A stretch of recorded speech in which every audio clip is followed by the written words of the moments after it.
Hello friends, मैं रोहित सिंह आज आपके साथ बात करने वाला हूं कि यूएस की तरफ से बहुत बड़ा स्टेटमेंट आया है हमारे पेट्रोल और डीजल के बारे में। जैसे क्रूड ऑयल को लेकर बहुत बड़ा स्टेटमेंट आया, जिसके बाद कहीं ना कहीं जो संकट आज के डेट में एलपीजी के ऊपर है वो कहीं ना कहीं पेट्रोल और डीजल के ऊपर भी दिखता हुआ नजर आएगा। जी हाँ दोस्तों, बिल्कुल सही सुन रहे हैं आप। पेट्रोल और डीजल के ऊपर, जो कि हमारे देश में नहीं केवल ऑल ओवर द ग्लोबली जो है इसका जो संकट हमें देखने को मिलेगा। ठीक है, क्योंकि जो संकट आज के डेट में ट्रैफिक डिस्ट्रप्शन और ट्रांसपोर्टेशन का है, वही सेम डिस्ट्रप्शन आज के डेट में होने वाला है।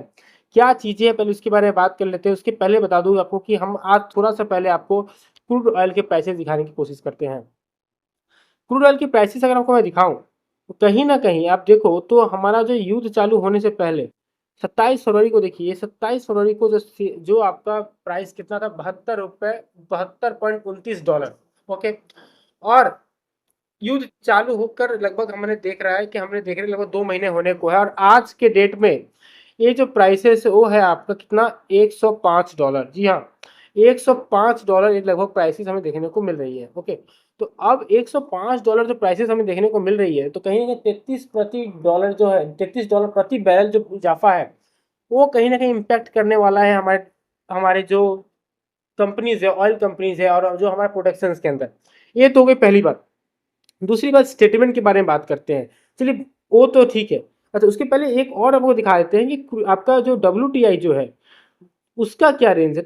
तो वो जो था वो $66 पे ट्रेड कर रहा था 27 फरवरी को, और आज के डेट में इसका जो प्राइस है अबाउट, अगर मैं बात करूँ आपसे, तो 94.7 पर बैरल है डॉलर में। ठीक है, यानी प्राइसेस समझिए कितना ऊपर चला गया है आपका। मैं बता दूं लगभग $28 की इजाफा हमें देखने को मिला है। अब स्टेटमेंट क्या है, स्टेटमेंट में सीधा चले जाते हैं। तो स्टेटमेंट जो है, उन्होंने बताया कि the treasury secretary Scott Bessent said Friday that the US does not plan to renew a waiver allowing the purchase of Russian oil and petroleum products that are currently at sea. Okay, means कि America जो है वो आपका रसिया और Iran से जो हम लोग जो आपका जो पेट्रोल खरीदने के लिए जो वेवर लगाया गया था कि आप लोग रिलैक्सेशन आप लोग खरीद सकते हैं, उसको अब रेन्यू करने का प्लान में नहीं है। यानी कि आप रसिया और ईरान से तेल नहीं खरीद सकते, जितने भी कंट्री खरीद रहे हैं। और उन्होंने कहा कि ये जो आपका वन टाइम वेवर जो था उसको आपका रिन्यू, एक बार उसको रिन्यूअल किया गया, लेकिन अब इसको आपका रिन्यू नहीं किया जाएगा। Not the Iranians Bessent told their associate we have the blockade the and there is no oil coming out. और उन्होंने बताया कि हम ब्लॉकेट कर रखे हैं जिससे कोई भी तेल ईरान के बाहर नहीं आएगा। And we think in next 2 to 3 days they are going to have shuttering the production. सोचिए, ईरान अपना अगले 2-3 दिन के अंदर हो सकता है कि वो अपना जो प्रोडक्शन है क्रूड ऑयल का उसको वो बंद करे, जो कि बहुत बड़ी खबर है। जी हाँ, इसके बाद प्राइसेस काफी ज्यादा ऊपर जा सकती है।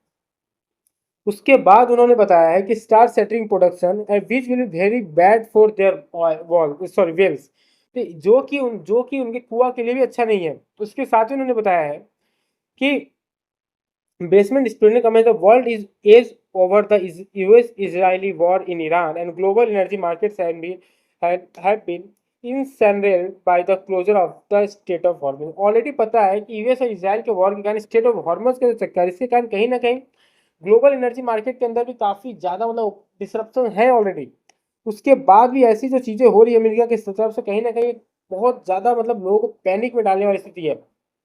वहीं पर उनका स्टेटमेंट आया है कि the US originally issued a waiver Russian oil sales and petroleum products in March with the intent of stabilizing the global energy markets after crude oil price surged over USD 100 per dollar. यानी कि मार्च में इसको wave किया गया था। क्यों किया गया था? क्योंकि 100 पर डॉलर के ऊपर जो है बैरल जो है वो प्राइसेस ऊपर चली गई थी क्रूड ऑयल। अगर आज भी वही डेट है, लेकिन आज इन चीजों को लागू नहीं किया जा रहा है, जिसके बाद the treasury department renew their the waiver 2 days after Bessent said White House had no plans to extend the sanctions relief।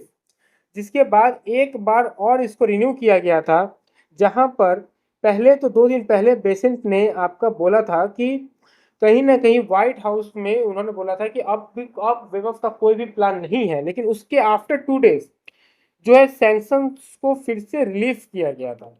अब उन्होंने एक इंटरव्यू में बताया है कि US reserve on the global energy market and other topic, US treasury secretary explained his previous change of heart के कारण जो उन्होंने उसको चेंज, मतलब आपका जो सैंक्शंस को रिलीफ किया था रशिया और ईरान के तेल को लेकर।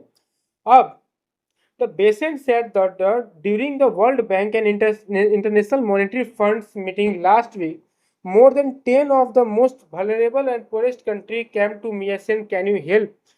It was for those vulnerable and poor, but would not imagine that we have another extension. I think the Russian oil on the water has been largely sucked off.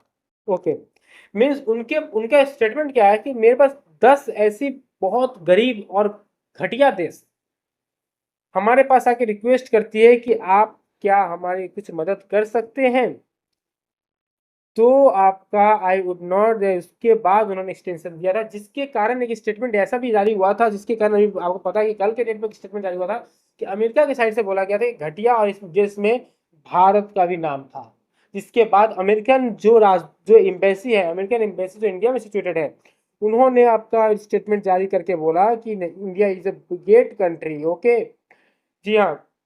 तो Trump जो है global relation रखने में भी अपने आप को समझदारी नहीं दिखा पाते हैं, और कहीं ना कहीं उनका जो स्टेटमेंट के साथ साथ उनके जो मतलब जो उनका जो काउंसिल है और जो उनका जो मेंबर्स है, वो भी आपका कहीं ना कहीं इन चीज़ों को कंप्लीटली ग्लोबल रिलेशन को मेंटेन करने पाने में सफल नहीं है। क्योंकि किसी भी एक जिम्मेदार देश का एक स्टेटमेंट नहीं हो सकता कि 10 of the most vulnerable and poorest country, आप इंडिया जैसे कंट्री को पुअरेस्ट कंट्री नहीं बोल सकते, या वल्नरेबल कंट्री नहीं बोल सकते हैं।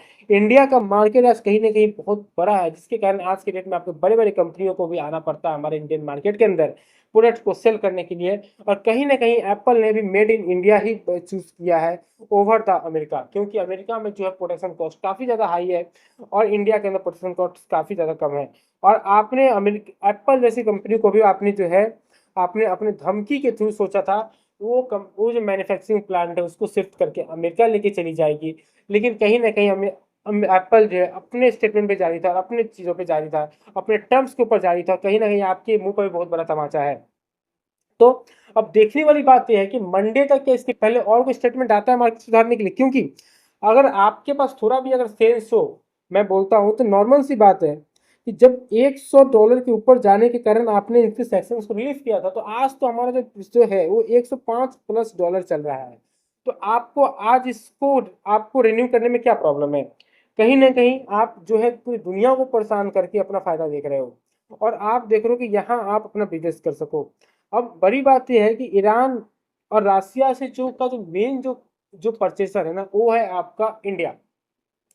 इंडिया के लिए भी बड़ी बात है कि इंडिया कैसे अब इन चीज़ों को हैंडल करेगा, क्योंकि अगर इन चीज़ों को हैंडल नहीं किया गया ना, तो कहीं ना कहीं प्राइसेस के अंदर मैं बता दूं आपको कि एविएशन सेक्टर, जी हाँ, एविएशन सेक्टर हो गया, उसके बाद आपका ऑयल रिफाइनरीज हो गया, उसके बाद अगर मैं बात करूँ आपसे तो जितने भी पेंट की जो कंपनी है, जी हाँ, पेंट की जो कंपनी है उसके अंदर हो गया। उसके बाद आपका जो ऑटोमोबाइल सेक्टर जो है उसके अंदर गिरावट देखने को मिलेगी। अरे जब पेट्रोल इतना महंगा हो जाए तो गाड़ी कहाँ से चलेगी? उसके बाद अगर मैं बता दूं आपको तो जो प्रोडक्शन के अंदर जो उसके अंदर हमें गिरावट देखने को मिलेगी, ठीक है।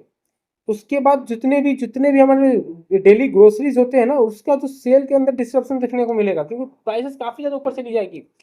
आईटी सेक्टर ऑलरेडी कोलैप्स्ड है, इसके अंदर भी इम्पैक्ट देखने को मिलेगा।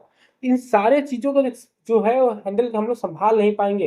प्राइसेस लगभग लगभग मैं बता दूं कि अगर बहुत जल्दी भी गए तो 10 से 15 रुपए का है, तो हमें देखने को मिलेगा बहुत कम अंतराल पे गए, ऐसा कुछ हुआ तो अब देखने की बात है कि इंडियन गवर्नमेंट का क्या स्टेटमेंट आता है और हमारे बिजनेस कंपनीज वो भी क्या करती है, और अमेरिका का क्या बीच में कोई स्टेटमेंट चेंज करने का कोई रवैया आता है। क्योंकि अमेरिका जैसी एक आज की डेट में कैसी कंट्री है तो उनके स्टेटमेंट का कोई वैल्यू नहीं है, वो अपने स्टेटमेंट में खुद भी नहीं टिके रह पाते हैं। तो वीडियो को वाइंड अप करना चाहता हूँ। वीडियो अच्छा लगे तो वीडियो को लाइक करना और चैनल को सब्सक्राइब करना मत भूलिएगा। थैंक यू दोस्तों।